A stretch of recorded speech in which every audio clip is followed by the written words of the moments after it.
Welcome to Animal Atlas.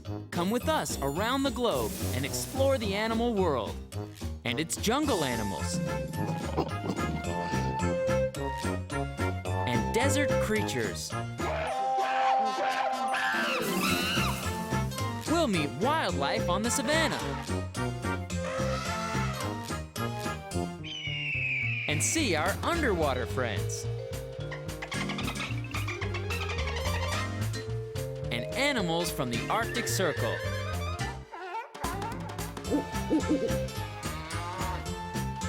Anywhere, everywhere animals live.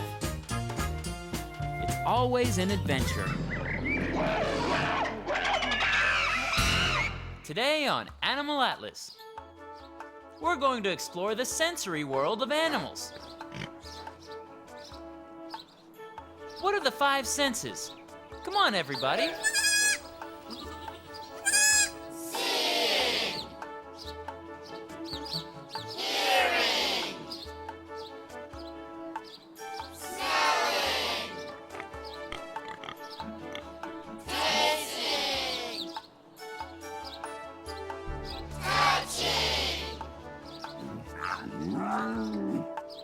Excellent, that's right.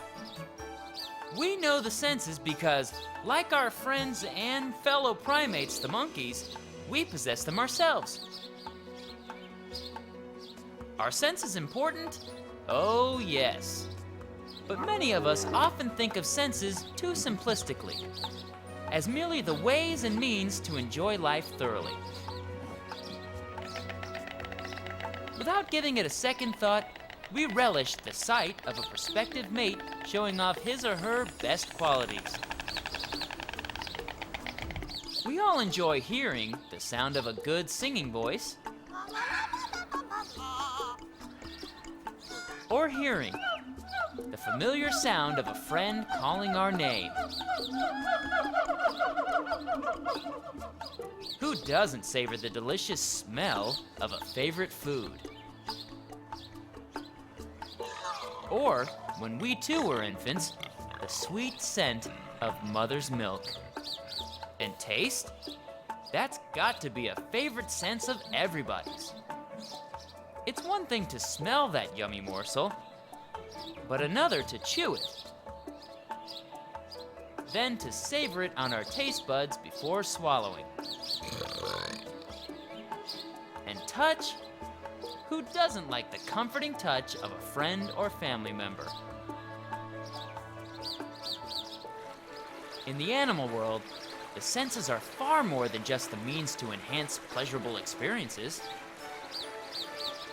It's through the senses that animals survive. There are two main strategies of staying alive. Does anybody know what they are? Find food, avoid enemies. Find food and avoid enemies. Got it now? After those two essentials have been attended to, well, there's time for having a family. Exploring the world. And playing with friends. Or just thinking deeply about the complexity of the universe. In regards to the senses, nature is the great compensator. Depending on where an animal lives and what it eats. Take, for example, this magnificent black rhino. He has very poor eyesight. Does that put him at risk for predators? Heck no. Just look at him. He has no natural enemies except, unfortunately, man. The rhino is an herbivore, or plant eater, so he doesn't have to have good eyesight to hunt prey. He just sniffs out his meals. Rhinos also have terrific hearing. Take a look at those ever-alert ears. In fact, knowing which sense or senses in an animal are the strongest or the most highly developed will tell you a great deal about how the animal lives and survives. Take a look at this rabbit. And this reindeer. and this horse. Notice any similarities? Animals that are preyed upon have eyes placed laterally in their skulls, so they can see almost 360 degrees without moving their heads. Prey animals, or those animals high on a predator's meal ticket, don't have very strong binocular vision, so they don't have very good depth perception. But they don't need it. Their eyes are designed to notice movement anywhere around them, so that they can flee at the slightest hint that there might be a predator lurking nearby. Predators, like these big cats, have more forward-facing eyes, which gives them the ability to pick out the details in a landscape. A useful feature when stalking and chasing prey.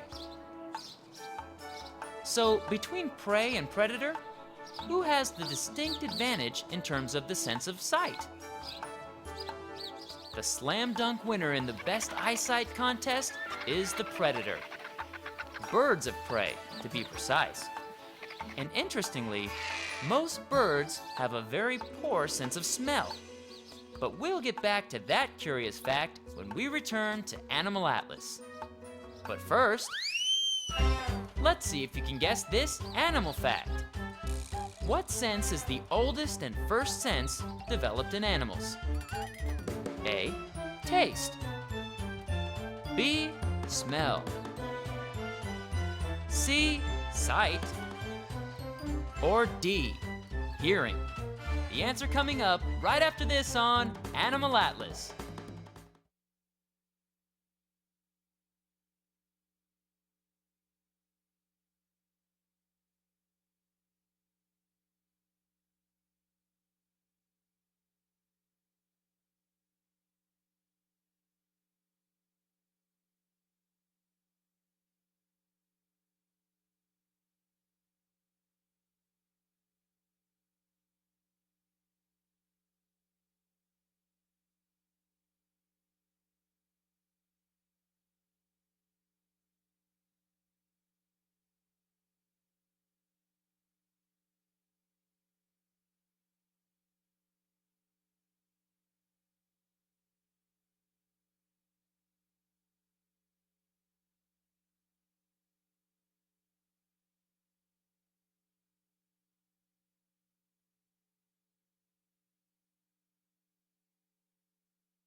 We're back.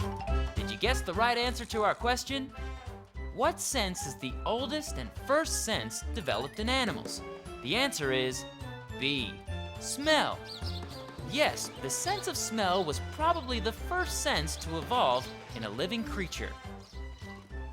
When we think of smell, we think of smellers or noses, right? Well, why not? After all mammals and many other animals have noses and nostrils, every size and shape imaginable. Some are so memorable, they're impossible to forget.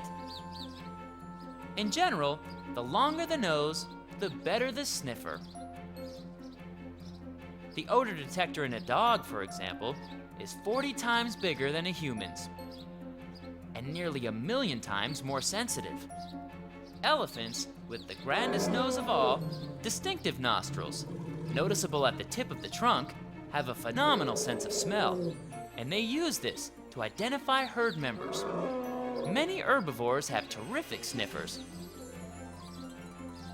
though it's the hunting mammals in general who have the most consistently well-developed sense of smell. But there's an exception to this. What non-mammal mighty hunter is famous for its acute sense of smell? Sharks.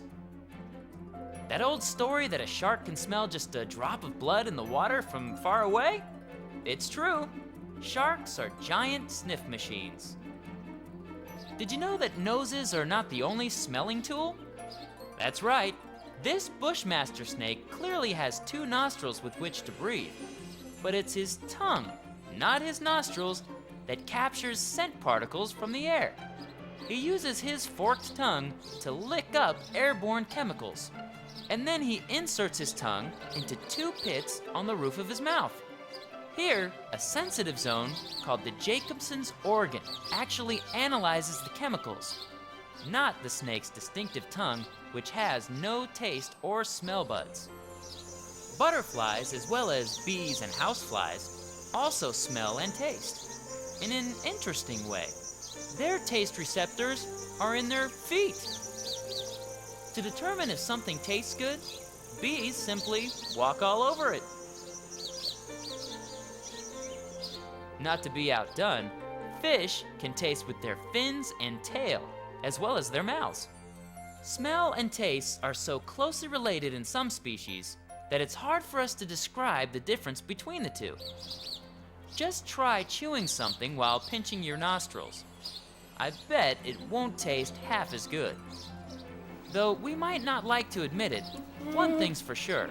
The senses of taste and smell are much more highly developed in animals than in humans. Nature compensates. And though humans may not have the biggest heads, we do have the biggest brains. When we come back to Animal Atlas, we'll tackle touch. But first, let's see if you can guess this next animal fact. What sense do vampire bats and beluga whales have most in common? A, taste. B, smell. C, sight. Or D, hearing. The answer coming up right after this on Animal Atlas.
We're back. Did you guess the right answer to our question? What sense do vampire bats and beluga whales have most in common? The answer is D, hearing. Both the beluga whale in the dark depths of the northern oceans and the vampire bat in the darkness of the dead of the night produce high-pitched sounds that bounce off objects in the distance, in the same way sonar does, and return as echoes, which enable them to picture their surrounding. Not all animals who need to see in the dark have the advantage of echolocation. And not all animals who live in the dark have poor eyesight either. Many nocturnal hunters, especially the big cats, the wild canines, and owls, have excellent night vision due to an adaptation within the eye itself. They have a thin membrane in their eyes called a tapetum. Any light that hits this tapetum is reflected back onto objects. And this is why these animals have eyes that seem to shine in the dark. But besides seeing in the dark, what's the best way to navigate? Think about touch. Touch? Yes, touch, for many animals, is very different than we think of it. Touch for us, and any number of animals, is using fingers or claws to probe and pull apart and inspect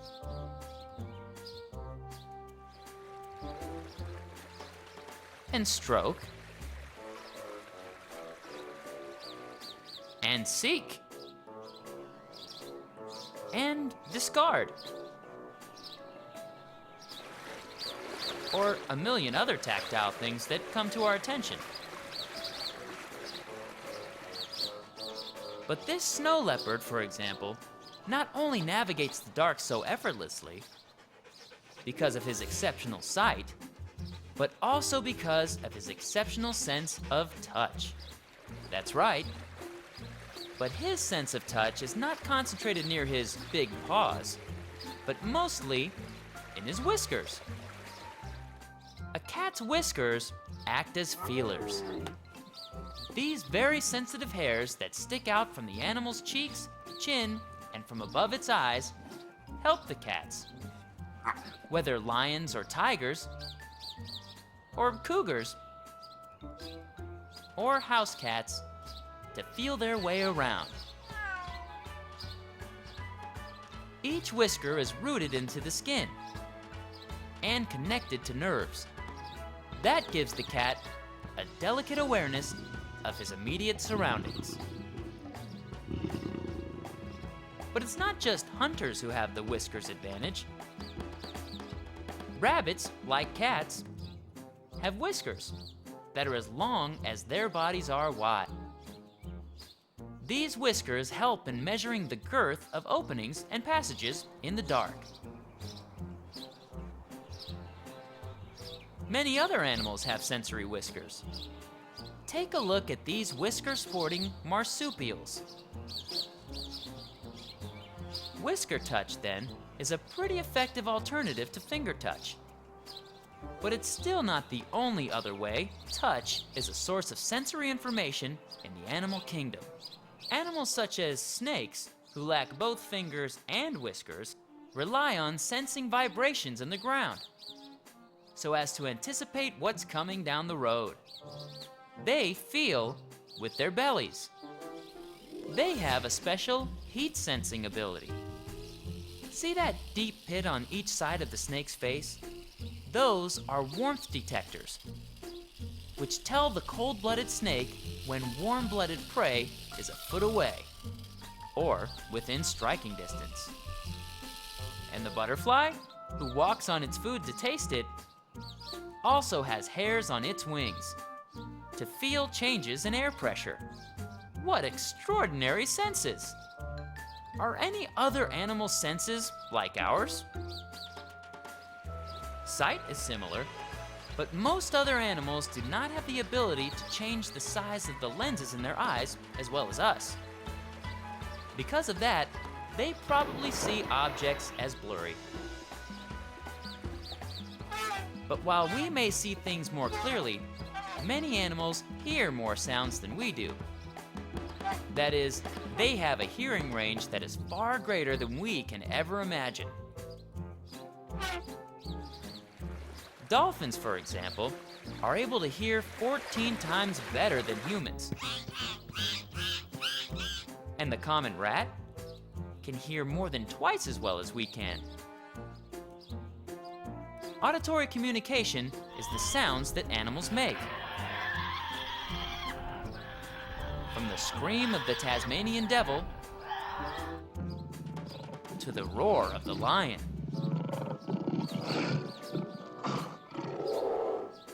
To the growl of the polar bear.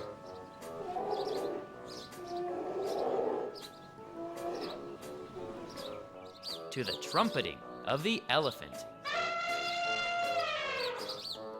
To the shriek of the owl.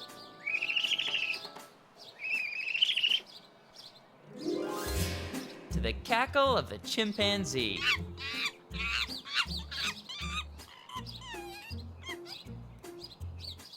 To the song of the whale.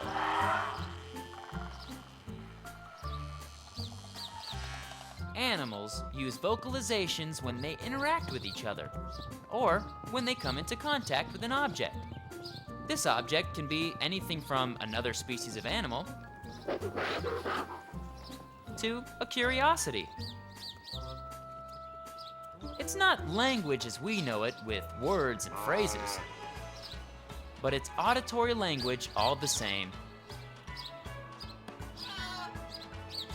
In the realm of animal senses, we humans have much in common with our friends in the air. On the land,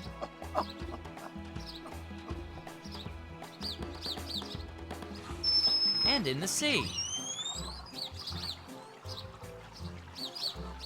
We may not have forked tongues which taste the air, or ears that rotate,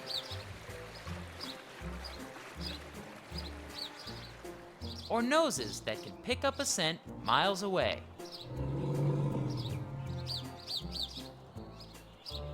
But we all, to a certain degree, can see, hear, smell, and taste that. And touch?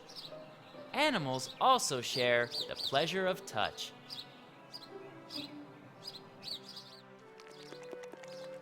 From mothers and babies,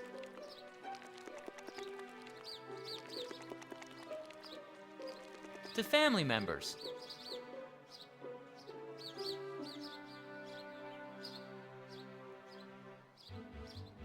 to best friends.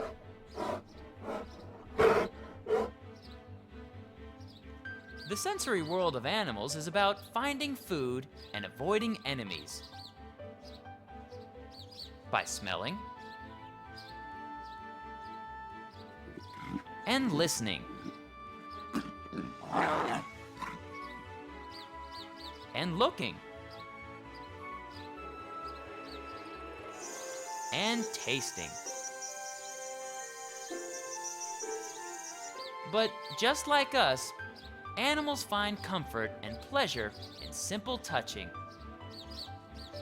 And that's a very good thing. Animal Atlas will be right back.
And once again, we've traveled the globe from North and South America to Africa and Asia to Australia and every fascinating place in between. We've met all kinds of incredible animals and learned some important facts about their ability to survive and flourish on our planet. And with our help, we'll make sure they're around for a long time to come. Join us next week for another amazing adventure on Animal Atlas.